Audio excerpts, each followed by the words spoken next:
গাই আমাদের মা, গাই কাটা যাবে না। কি বলি তো, এদিকে হয়তো বলে না, অনেক দিকে আন্দোলন হয় দেখবেন, গরু কাটা যাবে না। আচ্ছা গরু কাটা যাবে না কেন? গরু আমাদের দেবতা। আচ্ছা গরু যদি তোমাদের দেবতা হলো, ব্রহ্ম বৈবর্ত পুরাণ ভালো করে মন দিয়ে শুনবেন, এর জন্য স্টেজে দাঁড়িয়ে আমি বারবার বলি পড়াশুনো করুন। ব্রহ্ম বৈবর্ত পুরাণ কৃষ্ণ জন্মখণ্ড 106 নম্বর অধ্যায় 61 নম্বর 62 নম্বর 63 নম্বর শ্লোক পড়ে নিন।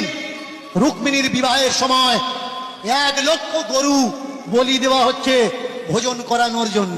1 লক্ষ গরু।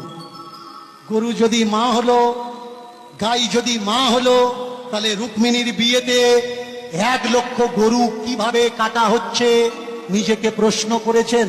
আমাদের ধর্মগুরুদের জিজ্ঞাসা করেছেন যে আমাদের ধর্মগ্রন্থে গরু কাটার প্রসঙ্গ কিভাবে আসে? আমাদের